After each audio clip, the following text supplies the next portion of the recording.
Bluey je serija koja pamti sve. Svaku igračku ostavljenu na polici, svaku naljepnicu na zidu, svakog lika koji je prošao kroz kadar. Zato kad se neki lik jednostavno prestane pojavljivati, obožavatelji to primijete. Danas ćemo pričati o svim likovima koji su nestali. One koje je serija predstavila, zbog kojih ste se vezali, a onda ih nikad nije baš vratila. Jean-Luc, krenimo s onim koji zaista boli. Bluey i Jean-Luc su se upoznali tijekom kampiranja. I njih dvoje su stvorili jedno od najljepših prijateljstava koje je serija ikad prikazala. Kvaka? Nisu se mogli razumjeti. On je govorio francuski, ona engleski. Ali ništa od toga ih nije spriječilo da se igraju, istražuju i na kraju zajedno posade drvo. Nisu bile potrebne riječi. Na kraju epizode serija prikazuje njih dvoje kao tinejdžere, kako se ponovno susreću ispod istog tog drveta. A u epizodi Bingo, ako pogledaš zid u pozadini, možeš vidjeti crtež koji je Bluey nacrtala sebe i Jean-Luca, koji još uvijek visi tamo nekoliko sezona kasnije. Nikada ga nije zaboravila. Pitanje je hoće li im serija dopustiti da se ponovno sretnu.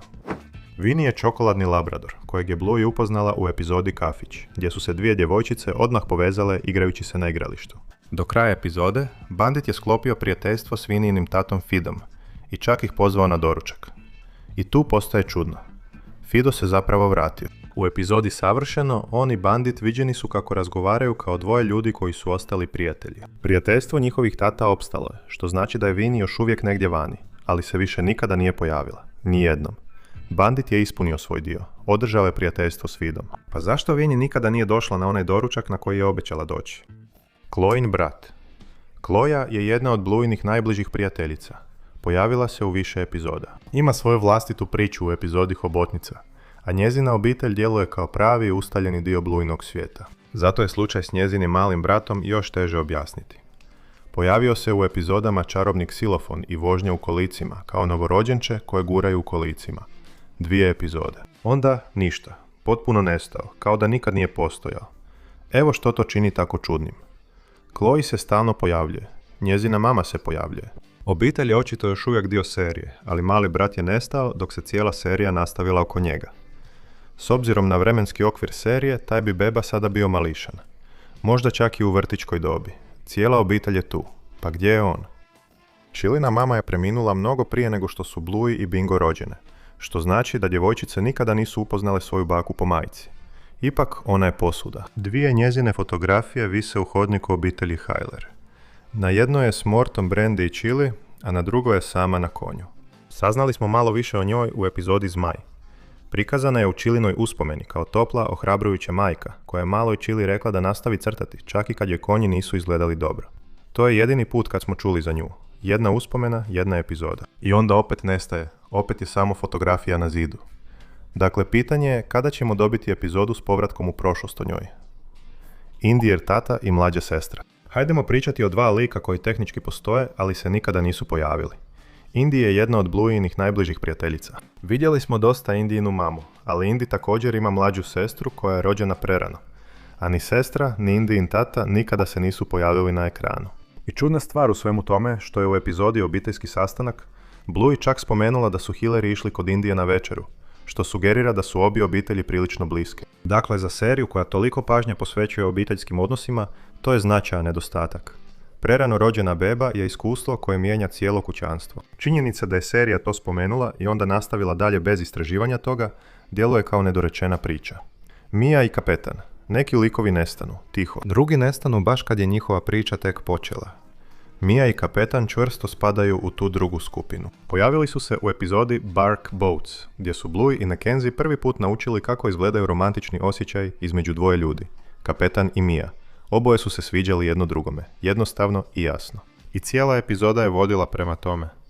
Onda je epizoda završila i to je zapravo bilo to. Pojavili su se u pozadini scene sajma u epizodi Carrie Quest, ali nikada više nisu bili u središtu priče.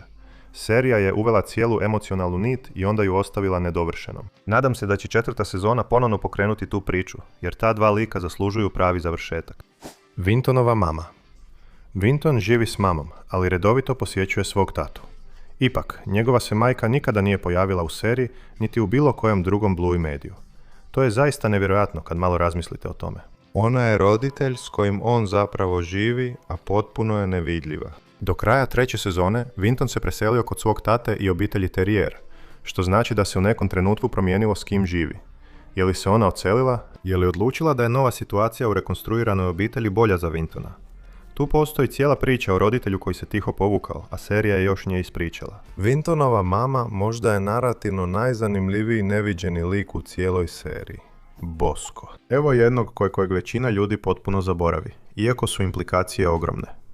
U epizodi Dvostruka dadilja, Bluey spominje Boska, Friskinog bivšeg dečka. Boska je teško voljeti, ali više nije tako. I način na koji ga spominje govori ti sve. Poznavala ga je. Ne samo da je čula za njega, stvarno ga je poznavala. Friski ga je upoznala sa svojim kumčetom, što znači da je veza bila dovoljno ozbiljna da se brak činio kao stvarna mogućnost. Pa zašto su prekinuli? Postoje tragovi skriveni u Friskinom ponašanju. Kada je Rad pokušava odvesti iz Brisbanea, ona reagira stvarnim vidljivim bijesom, onakvim kakav ne dolazi ni otkuda. Mnogi obožavatelji vjeruju da je Bosko upravo razlog, da je on taj koji je želio da ona ode, a ona je rekla ne. I da je gubitak njega bila cijena koju je platila za ostanak. Ako je to istina, onda Friskino stvaranje života s Radom, upravo u istom gradu iz kojeg je odbila otići, potpuno je drugačije. Rustjev otac je jedan od najvažnijih odsutnih likova u cijeloj seriji. On je vojnik koji služi daleko od kuće i sve što Rusty zna o disciplini, odanosti i što znači biti hrabar, naučio je od svog oca. Ironija je u tome što tog čovjeka jedva da ikad vidimo. U vojsci se pojavljuje samo s leđa, lice mu nikad nije prikazano. Tek u kriketu dobijemo nešto osobnije. Pismo koje je napisao svom sinu. Ono što ovo čini još zanimljivijim je to što je Rusty izvorno trebao biti glavni lik serije, prije nego što je autor Joe Brum prebacio fokus na Bluey. Da je ta izvorna verzija prošla, Rustyjev tata bi vjerojatno bio središnja figura, bandit te verzije priče. Umjesto toga, on je postao tiha, časna prisutnost koja djeluje potpuno izvan ekrana. Serija mu nikada nije dala priliku da zablista. To se čini kao nedovršen posao. Herkules se pojavio samo u epizodi Cirkus, ali je ostavio dojam. On je štene Bernardinca, što znači da je već sada veći od sve druge djece svojih godina, a epizoda ne izbjegava prikazati kako ta snaga može poći po zlu. Gura Wintona, prisiljava ga na stvari koje ne želi raditi i općenito se ponaša kao nasilnik. Sve dok ga od svih ljudi bingo ne prozole. Tada se nešto promijeni. Na kraju, Herkul koristi svoju veličinu da podigne Mackenzija i zavrti ga u zraku. I odjednom sve postaje radosno. Taj razvoj, od nekoga tko koristi svoju veličinu da zastrašuje, do nekoga tko je koristi da raduje, zaslužio je nastavak. U njemu se krije cijeli lik. Zašto se Herkul nije vratio? Možda je stariji i već u drugoj školskoj godini. Možda se preselio. Ali bez obzira na razlog, serija je ostavila zaista zanimljivog klinca po strani. 2 Jaspera. Ovo je zaista zbunjujuće i možda se samo po sebi objasni. Bingo škola ima 2 učenika po imenu, Jasper G. Doberman i Jasper W. Rottweiler. U epizodi Bob Bilby, štene prikazano uz maskotu razreda, gospođi Retriever, identificirano je kao Jasper. Ali ko je? Obožavatelji o tome raspravljaju od kako se pojavila. Radna teorija je da je postojanje 2 lika s potpuno istim imenom izazvalo dovoljno zabune u produkciji da su scenaristi tiho odlučili zadržati jednog, a drugog pustiti da nestane. U stvarnom životu, 2 djece s istim imenom je normalno. U 7-minutnoj animiranoj epizodi to je logistička noćna mora. Jedan Jasper je ostao, drugi je postao fusnota. Što ti misliš? Ovo nisu samo zaboravljeni sporedni likovi. Oni su nedovršene priče u seriji koja gotovo nikada ne ostavlja stvari neriješenima. A ako nas je Bluey ičemu naučila, to je da se uvijek, na kraju, vraća da dovrši ono što je započela.